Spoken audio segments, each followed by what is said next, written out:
Since it's time, I would like to introduce Mr. Phillip Kong. Welcome all to KAC and Fulbright Forums. Tonight, one of our esteemed junior researchers, Mr. Phillip Kong, will present within the field of immunology. Philip's project examines the medical uses and possibility of PG102, an extract from kiwis, in treating allergic diseases. Korea has a rich history of traditional and alternative method of treating illness and diseases. With that, research on botanical medicine is quite advanced relative to many other nations. This evening, Phillip will discuss the cultural differences between scientific researches in the United States and Korea, particularly when focused on botanical medicine and products. In addition, he will be discussing the purpose of his research and its implications on future research in the field of botanical medicine and immunology. The research is looking at a specific type of kiwi that is native to Korea, Japan, and parts of China and Siberia. This kiwi is known to have positive effects on treating allergic diseases. Phillip is exploring the uses of the water-soluble extract from these kiwis as a treatment for allergic disease. Phillip began his grant in early August last year. Phillip Kong received his Bachelor of Science from California Institute of Technology in 2013. During his time at Caltech, Phillip assisted in several research projects on various topics. He is currently working in affiliation with Seoul National University. His research interests include immunology, microRNAs, and complex system biology. Upon completing his grant, Phillip plans on enrolling in a graduate program for immunology for the 2014 fall academic semester. Now, please join me welcoming Phillip.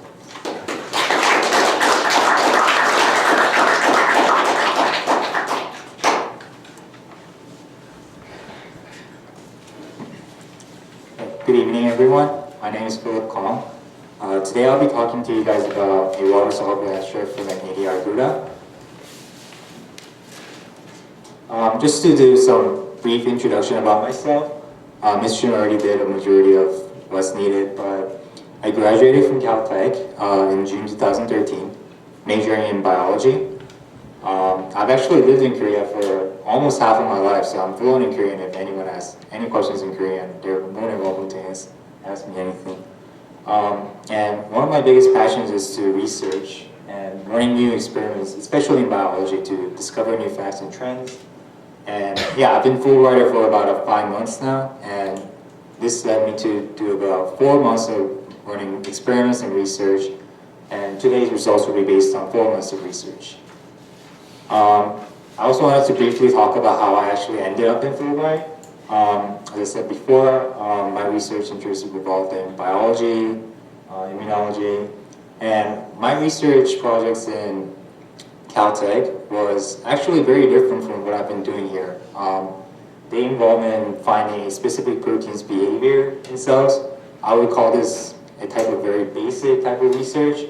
It's kind of great for asking very fundamental questions, but it's not so great for immediate applications, such as can it cure cancer within the next month or so? Probably not. And it's also kind of hard to find research that you can aim to develop a product that can be almost marketed or applied immediately in US, especially in the universities. And so I've talked to my research advisor at Caltech. His name is Professor David Baltimore. He's a professor that I respect very much. He's actually a Nobel laureate from 1977. And here's what he said to me. He said, always open yourself to new things. Today you are studying NF-kappa B, which is a protein that I study. But tomorrow you might be asking yourself another question. To prepare yourself for the uncertain future, it is best to familiarize yourself with a wide variety of scientific topics. I agree with this quote very much, and he introduced me to another professor in Korea, Professor Sun Young Kim, and he studies a fruit that is native mostly to Korea, Actinidia arguta. And this fruit is known to have potential to apply extracts of the fruit through a drug to treat anti-allergic diseases, and that's how I ended up here. I would like to briefly go over the outline of today's presentation. First, I would like to talk about the cultural differences from a scientific viewpoint, from my perception, and then I would like to present some of the experiments that I've done, and what these results really mean and what they really suggest. And then I would like to summarize and signify what the significance of this result is, and what future experiments that we can do and what it really means for our future. And then we'll have a quick Q&A session. So I would like to briefly talk about the importance of research in health. If you look at Federal Budget Authority for R&D, sections in health is actually really predominant compared to other types of funding for other types of research, excluding national defense. So it's kind of clear that U.S. values a lot of, even in the United States, that they value a lot of research in health. And even in this type of research in health, as I said before, I consider there's two aspects of basic or health research. And one is that it's basic research. As I said before, this is the type of research I did in Caltech. It's answering a fundamental question. Questions that you might want to ask are, how do we discover a new protein? What does this new protein interact with? What are the biochemical mechanisms, etc.? And these types usually take a very long time to answer. But there's also a different type of research that I like to call applied type of research. And this is very different, and this is type of research that can be almost immediately marketed or developed into a drug, patent, or anything that can impact human health. And the questions that you might want to ask is, what is the mechanism of AIDS on human health, and how do we use this mechanism to create something new for a product and cure diseases? And from what I've seen so far, I've seen that, at least from my perception, I think Korea tends to really prefer this type of research, at least in universities. This can be really be accentuated in grants. When I've read Korean grants, professors really accentuate the potential impacts of their research to receive funding.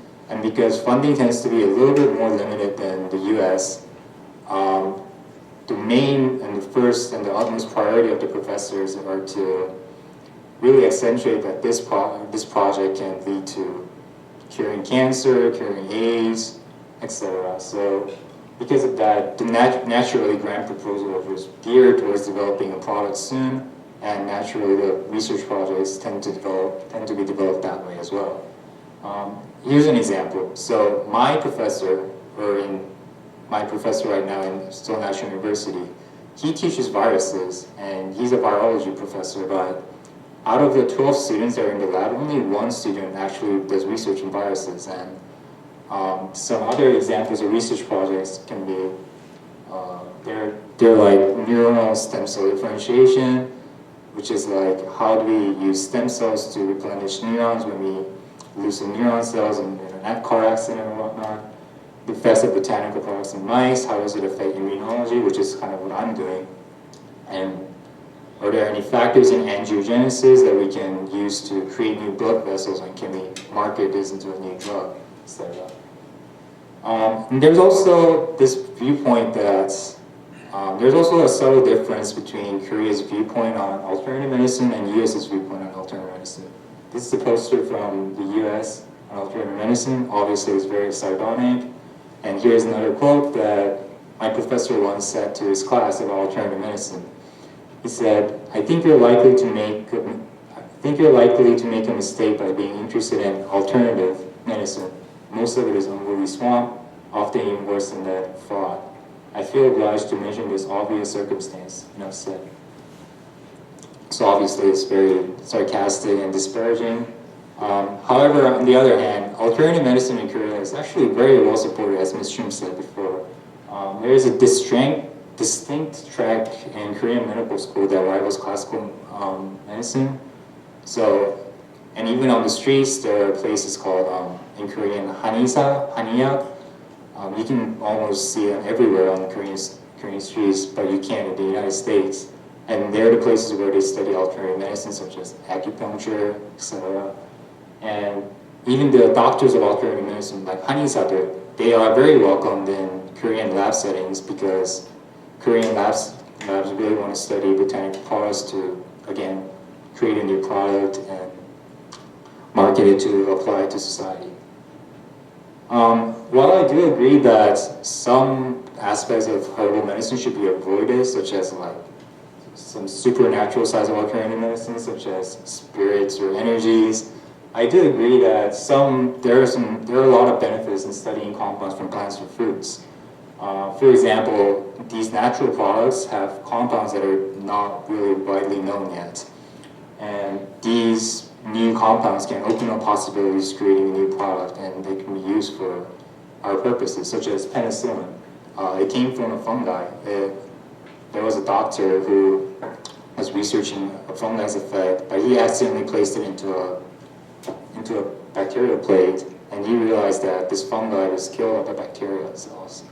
And he realized that this can be actually used into a drug, and we use penicillin almost every day now. Same with aspirin. It came from a bark of a willow tree, and aspirin, there's no need for explanation. It's being used every day ubiquitously. But there are also some caveats or warnings that you should consider when you study botanical extracts.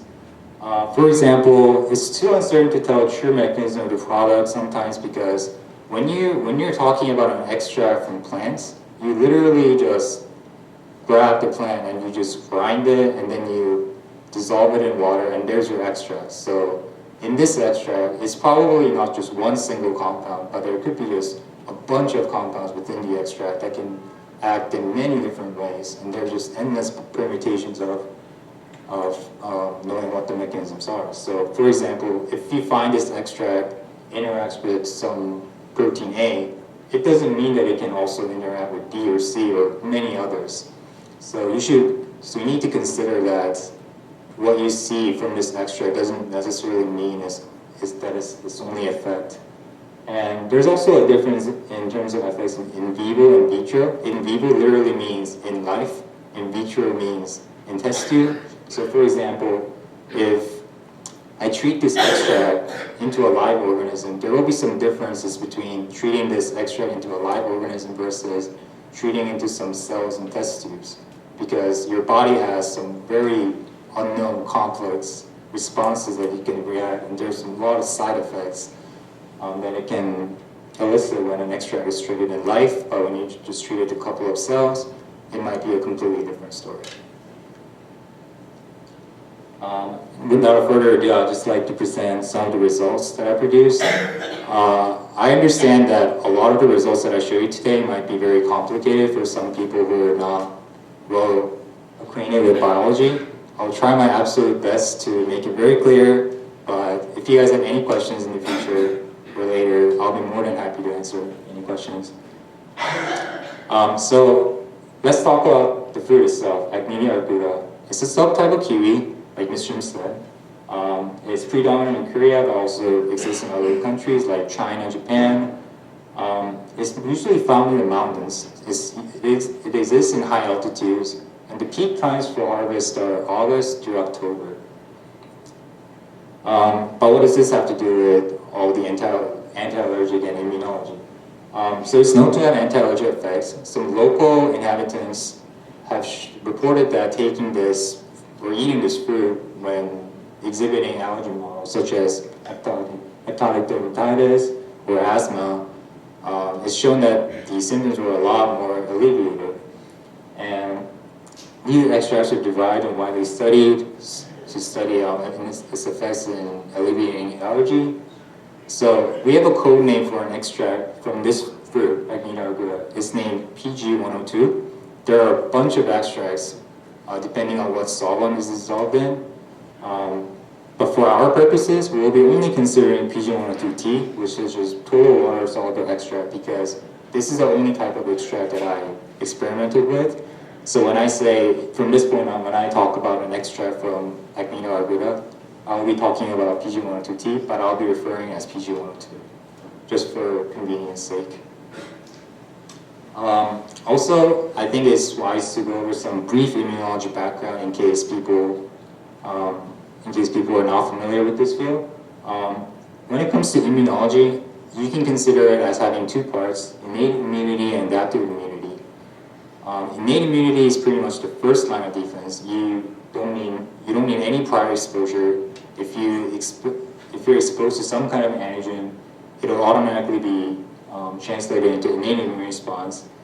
And what the innate immune response does is, if it's still recognizing an antigen, it allows the body to go over to adaptive immune response, which is kind of like more severe type of immune response. Can we turn the lights off here? Is that okay? Yeah, so in terms of adaptive immunity, it can also be divided into two types: humoral-mediated immunity and cell-mediated immunity. The main players of humoral-mediated immunity is B cells, or B lymphocytes. And what B cells do is they pretty much produce antibodies in the serum. So your antibodies are just circulating all around your body. And if it detects any antigens, the antibodies will bind, and etc. On the contrary, the T cells are cell-mediated, meaning that it will detect antigens within the cell. So T cells will find cells that are infected by pathogens and either destroy them or secrete these soluble products called cytokines. And these cytokines will cause other mechanisms to destroy any infected cells or any pathogens that are found. There's also more types of T cells, even among T cells. I'll only be talking about a few. I will not be going over all of them. But the idea is that there's cytotoxic T cells and helper T cells. And cytotoxic T cells are named CD8 T cells, and helper T cells are named CD4 T cells. So I'll only be talking about helper T cells today, but you start out with a naive CD4 T cell. So CD4 positive, so it's a helper T cell, but it's naive, meaning that it hasn't been stimulated with anything. It's just naive. It hasn't been exposed to anything. And what it does is, when it's exposed to something, or when it experiences some kind of stimulus, it will differentiate into a bunch of different kinds of helper T cells, like Th1, Th2, Treg. It's a little important to talk about these three, so I'll talk about these in a little more detail. Th1, for example, it has a master transcription factor, or a master protein, that allows T cells to develop into Th1. Its name is Tbet. And once Tbet is expressed, these cells will turn into Th1. And how you characterize Th1 is that it secretes cytokines named IFN gamma or interferon gamma. So the way to characterize Th1 is to kind of look at if interferon gammas are being produced. On the other hand, there's Th2. It's the same deal. It's being produced. It produces IL-4 and IL-13 cytokines, and it has a master transcription factor named GATA3. Same with Tregs. It has a master transcription factor of FOXP3, but it produces cytokines of IL-10. The actual phenotypes of these three are pretty important to talk about. So Th1 are usually involved in destroying cells. They're considered very destructive T cells. Th2 are actually considered wound healing, meaning that when you experience wounds, Th2s will arise, and they'll recognize pathogens, and they will start mechanisms that will start healing wounds. And Tregs are a little bit funny. Tregs are a little bit funny because the deal between Th1 and Th2 is that if too much Th1 or Th2 exists, your body will experience what's called autoimmune, meaning your own immune system will attack your own body cells because of hyperimmune response. And Tregs are called regulatory T cells, and they literally just regulate so that excessive amounts of Th1 and Th2 are not being produced. So these are some phenotypes of T cells that are important for our purposes. Finally, it's a little bit important to talk about how these cells are being activated. So as I talked about before, naive CD4 T cells receive a bunch of signals to differentiate into these different types of T cells. This is a receptor, or this is a cell membrane of T cell, and it's containing a bunch of glycoproteins. So there's CD4, and there's a TCR and CD3 complex. It's also called T cell receptor complex. So what happens is when a molecule attaches to this receptor here, all of these bunch of proteins will be activated, and then the cells will just undergo differentiation, cell cycle, and growth, and they'll just start growing and become helper T cell subtypes depending on what pathways were activated. And then I would like to briefly talk about my experimental setup, so what I've pretty much done to obtain my results. First thing to do is to prepare the cells. So to obtain cells, you can either obtain them from cell culture or mice. Cell culture is when you have a petri dish and when you just grow cells with media or FPS or other factors that are needed for the cells to grow. And mice is just, we have our own animal facility where we grow our own mice strains. And on the day that you realize you need cells, you unfortunately have to sacrifice some mice and obtain either spleen or lymph nodes to obtain T cells or macrophages. Once you have your cells ready, you either want to stimulate cells or you don't want to stimulate cells for control. But for usually what I do is I would stimulate cells with PG102 just to see the effects of PG102 in cells. And then depending on what kind of experiment I want to do, I would either prepare RNA from cells, protein extraction from cells, or I would just stain cells with fluorescent dyes to look under them at the microscope. Some of the experiments that you can do for RNA are named qPCR Northern blots. Some of the experiments that you can do for proteins are called Western blotting or ELISA. I'll be talking about these experiments in a while, but it's good to know what kind of experiments that I'm planning to do and how I got to this stage. So here is a role model of the proposed role of PG102 in allergy models. So as I said before, Th0, these are naive CD4 T cells, and they can either differentiate into Th1, Th2, or a bunch of other types of T cells.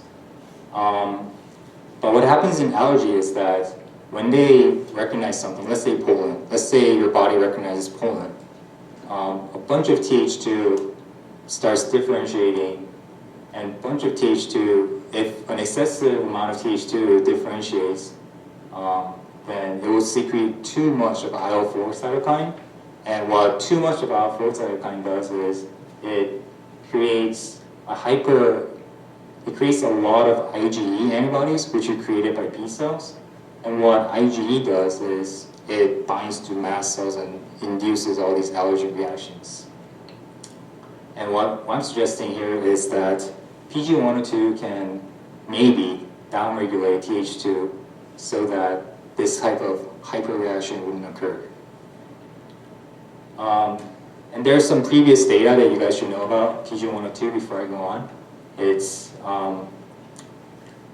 this data is probably very hard for you guys to quantify, but basically this darker band means that there's more protein, while lighter band means there's less protein. So if you were to look at the effects of GATA3, or the expression levels of GATA3 and Tbet, which are important for Th2 and Th1 respectively, you would see that treating it with PG102 would decrease this band here. So there's less of less of GATA3 when you treat it with PG102. So the Th2 levels seem to go down, while Th1 level seems to go up. So what this data is, the take-home message of this data is that when you treat spleen cells with PG102, you would expect to see a decrease of helper T cell type 2, but an increase in helper T cell type 1. This data pretty much says the same, but in the interest of time, I will omit this part. So there are some unknowns still. And the unknown is that we don't know what PG102 does to actual naive CD4 T cells. Does it actually induce helper T cell type 1? Does it decrease helper T cell type 2? Or are there any other types of helper T cell induced? And if in T cells, what proteins are targeted by PG102? To change these helper T cell phenotypes, some proteins have to be targeted. They either have to be upregulated or downregulated. But as of right now, we have no idea what proteins are targeted by this extract. So here are some of my results that I'd like to present. It's that PG102 does downregulate Th2. I've again looked at GATA3, which is, as I said before, an important protein for induction of Th2. And it's a little hard to see here, but you can see that this band decreases when CD4 T cells are treated with PG102. And the same effect can be seen for 24 hours and 48 hours. I also did another set of experiments where if you compare the negative control and treatment with PG102, the amount of IL-4 cytokine being secreted is a lot less, suggesting that treating cells with PG102 would decrease the amount of Th2 being produced. However, PG102 seems to increase interferon gamma producing CD4 T cells. Same thing can be seen here. I've measured the cytokine levels. So if you compare the negative control versus PG102 expression, or PG102 stimulation, it would seem to increase a lot more. And the interesting thing is, if you stimulate cells with IL-12, which induces cells into Th1, and if you co-stimulate it with PG102, the amount of interferon gamma being produced is almost twofold, suggesting that PG102 by itself not only leads to production of Th1, but co-stimulating with Th1 inducing factors would lead to even greater production of Th1. Finally, there's also this part where PG102 upregulates regulatory T cells. As I said before, regulatory T cells are T cells that are important for regulating the population of helper T cells. If you look at the protein levels, these proteins are all very important for upregulating regulatory T cells. And again, if you can compare the negative control with PG102 stimulation, all these protein levels seems to increase. This is also a facts data that I ran. It's probably a little bit confusing for you guys to see, but you just have to pay attention to these numbers. So negative control number tells you that there's about 9.36% of regulatory T cells, whereas if you treat it with PG102, there's about 13%. It might not seem like a very significant increase, but from a biological sense, it's a very significant increase. So just to summarize all the results that I've shown you guys so far, just the take-home messages are that PG102 could downregulate Th2. I've shown this by GATA3 downregulation and reduction of IL-4, and that it could upregulate Th1. I've shown this by upregulation of interferon gamma. There are some conflicting results with this part because there is some conflicting data that also suggests that Th1 could be downregulated or stay the same. So further confirmation is needed. Finally, there's also the fact that PG102 could upregulate Tregs, regulatory T cells, and I've shown this by facts and protein expression levels. There's one more data. It's about PG102's effects on macrophages. But to talk about macrophages, macrophages are cells that have a lot of functions. They can either present antigens, or they can themselves kill antimicrobial or microbial antigens. But they can also be involved in wound healing, just like Th2. And even among macrophages, there are a lot of different subsets of macrophages. So in tissue macrophages, if pro-inflammatory cytokines are, if a macrophage meets pro-inflammatory cytokines, it'll turn into a subtype called classically activated macrophage. And this macrophage serves to destroy a lot of cells and destroy antigen-infected cells and any kinds of antigens that it encounters. On the other hand, if if a macrophage meets the cytokine named IL-4, it will turn into a different type of macrophage called wound-healing macrophage. There are some other phenotypes of macrophage that can be induced by different cytokines, but for our purposes, they will be omitted. So in terms of previous data on macrophages, it's been shown that when macrophage cell lines are stimulated with PG102, a protein named AKT is activated. You guys probably don't know what AKT is, but AKT is just a protein that is important for inflammation because it activates another transcription factor named NF-kappa B, which is very important for pro-inflammatory response. In addition, nitrous oxide production level has shown to decrease in response to PG102, and just PG102 stimulation has shown anti-oxidative responses in macrophages. With this, I wanted to explore more on PG102's effects on macrophages. It's a little hard to tell again from here, but I've confirmed that AKT protein does indeed increase in response to PG102. But an interesting fact is that I-kappa B alpha, which is actually an inhibitor of NF-kappa B, decreases in response to PG102, suggesting that PG102 actually activates NF-kappa B. And as I said before, because NF-kappa B is a transcription factor, it's very important for pro-inflammation. I wondered if PG102 leads to pro-inflammatory response by activating NF-kappa B in macrophage cells. It actually turns out that it doesn't. You can tell by looking at protein levels and mRNA levels of pro-inflammatory cytokines, such as TNF-alpha. You can see that there's pretty much not much change between the positive control and PG102 stimulation. And same for IL-6, is another pro-inflammatory cytokine. You can see that there's almost virtually no change between the two. Also, because I was estranged by the fact that NF-kappa B activation could lead to pro-inflammatory response, I wondered if PG102 could actually turn macrophages into classically activated macrophages, which is another subtype that I showed you guys before. But it turns out that that's not the case either, because pro-inflammatory cytokines, or INOS, which is called nitrous oxide synthase, and it's a good marker for indicating if you have classically activated macrophages.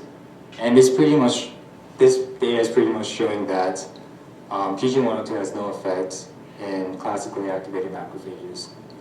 But interestingly, PG102, I wondered if PG102 could actually affect other types of macrophages, such as alternatively activated macrophages, and I've shown that it pretty much does.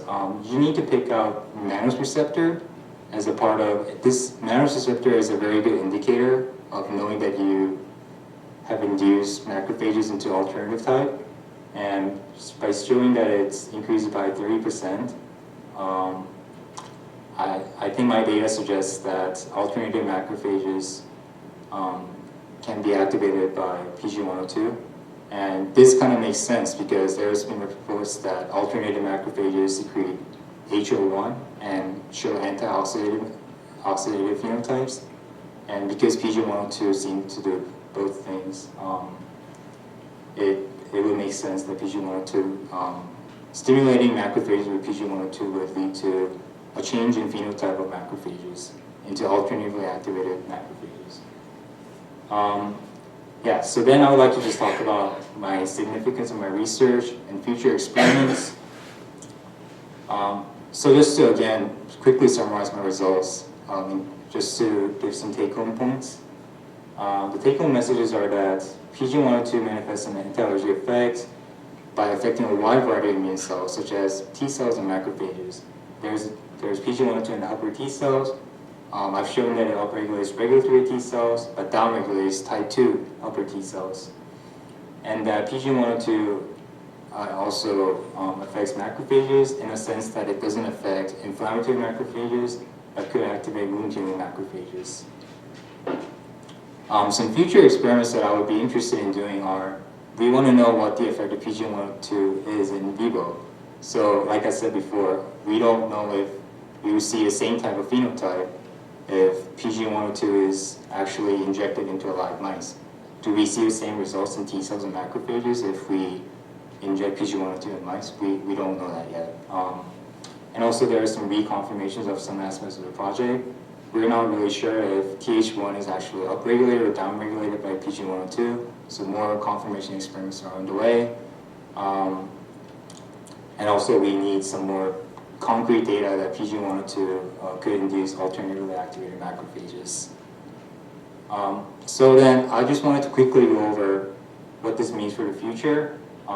So PG102, this extract is actually already starting to undergo clinical trials. This clinical trial flowchart can show you that there's a lot of stages in clinical trials. There's phase 1, phase 2, phase 3, phase 4. It's already going, PG102 is already undergoing phase 2 clinical trials. So it's studying the efficacy. But knowing what PG102 does and knowing its clear mechanisms and how it actually leads to anti-allergic responses are the keys to really knowing that PG102 will not have any side effects in medicine, and if it ever does develop into a drug. Finally, I would just like to mention that from this experience, I've realized that the fusion of US and Korea's scientific research can lead to a lot of big things. So this kind of research that I just briefly described to you, it probably couldn't be done in the US as well, mainly because mainly because Actinida arguta is a fruit native to Korea, and also because alternative medicine and studying effects from fruits and plants are not as widely supported in the US.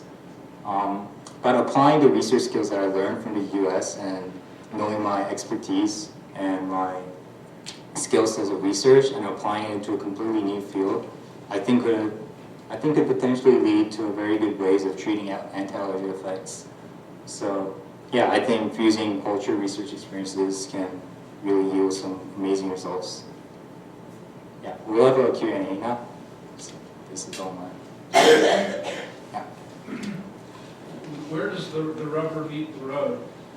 In other words, to get an anti-allergic effect, do you need, I mean, from what you've found so far, and I realize this is kind of early in the research, do you eat the fruit or do you take the extract, or how have people noticed that this might have this kind of effect that you're seeking?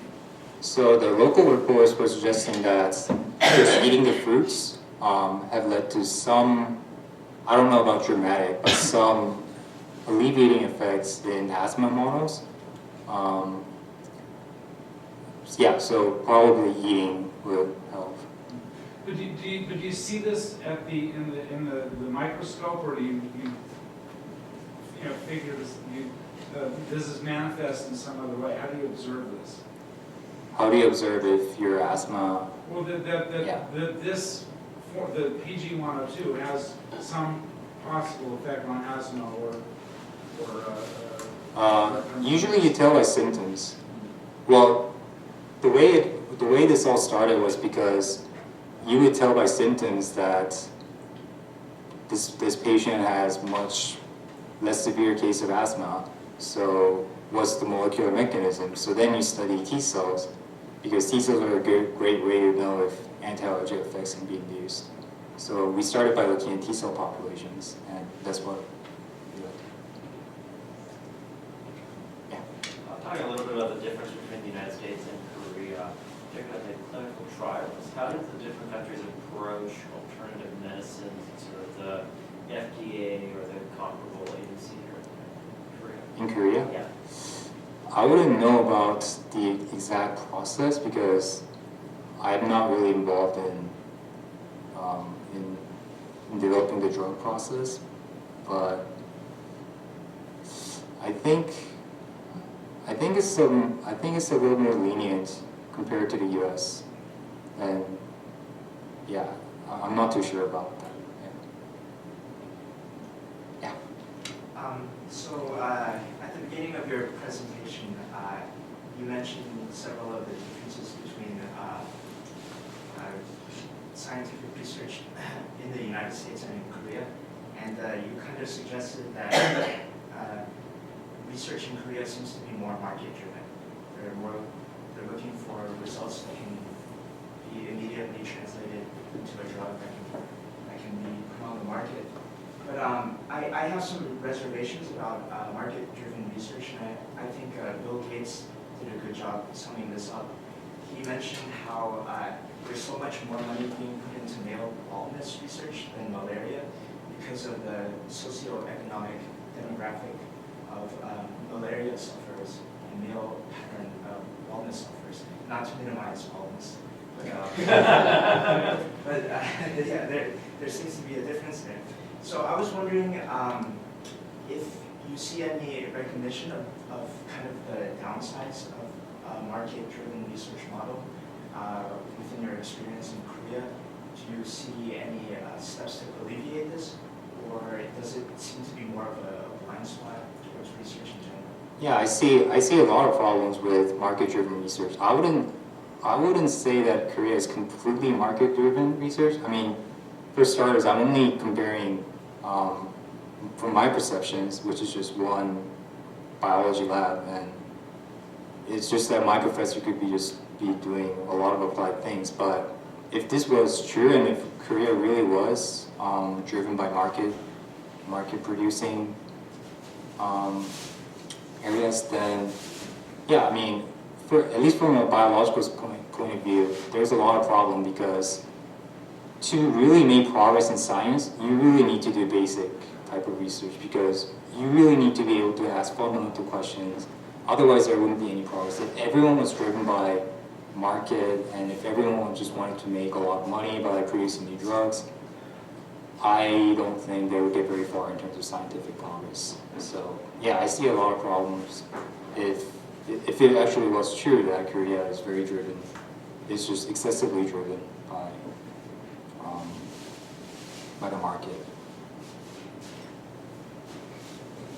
Are the kiwis grown in other countries have the same effect as Korean native kiwis? Yeah. These are The same? yeah.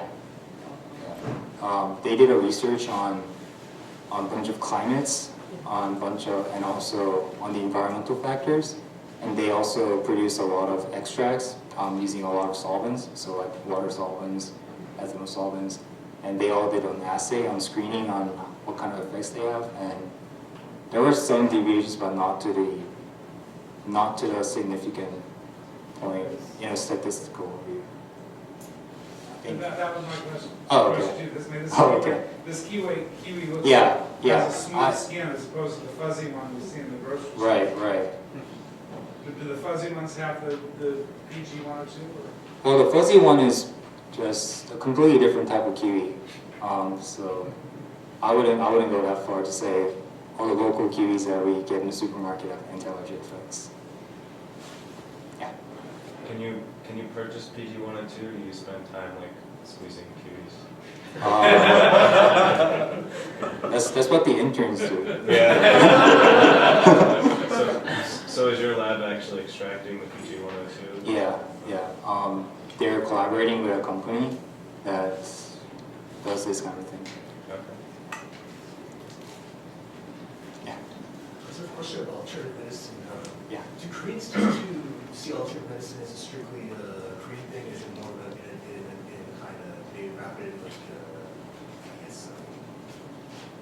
as Korean, or is there an actual more international alternative medicine community? Is that a lot? So alternative medicine, I think East Asian countries like China, I don't know about Japan, but China and Korea definitely, I think they would consider themselves to be like the kings of alternative medicine, because alternative medicine is really not supported by a lot of countries. Like you saw in the U.S. that they're very sardonic and very disparaging. But I think in terms of, I think Korea would probably consider itself as the leading experts in alternative medicine. It's just that it's not internationally recognized yet.